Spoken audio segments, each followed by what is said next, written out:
我們在生活中常常渴望追求最有價值的事物，然而有時這種渴望會暫時消退。但當我們看到有人因致力於最高價值的生活而蒙受祝福時，我們便會再次被激勵，將這種渴望付諸行動。在《撒母耳記下》第6章中，大衛渴望將神的約櫃帶到耶路撒冷。約舉是象徵神同在的聖物，擁有無上的價值。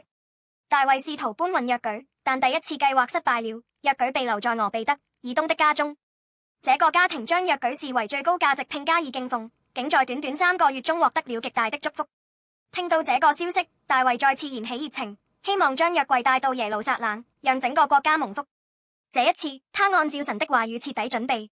當約舉終於到達耶路撒冷時，大衛因喜若狂，在神面前跳舞。他忘記了王的尊嚴，甚至沒察覺衣物滑落，全心全意地讚美神。這是獻給神的至高敬拜。然而，米甲看到這一幕卻嘲笑大衛。他認為大衛失去了王的體面。在米甲眼中，世俗的標準和別人的眼光更為重要。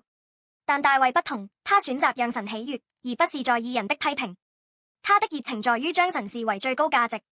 耶穌也將取悅天父視為最高價值。在一切事上，他彰顯了天父的旨意。然而，世人批評他，甚至將他釘在十字架上。耶穌為何甘願忍受這樣的苦難？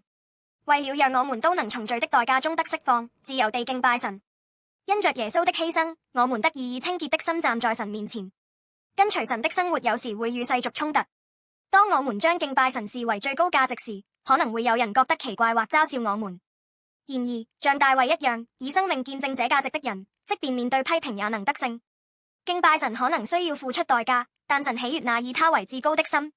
大衛能成為偉大的王，是因為他的生命充滿了取悅神的敬拜。今天我們需要問自己，我是否有為神的榮耀而甘願顯得愚蠢的勇氣？我更在乎人的認可，還是將神的認可視為最高價值？若我們在基督裡將敬拜神視為最高價值，神也會認可我們。當我們將這價值置於生命的中心，神會將奇妙的祝福傾注在我們身上，展開美好的人生。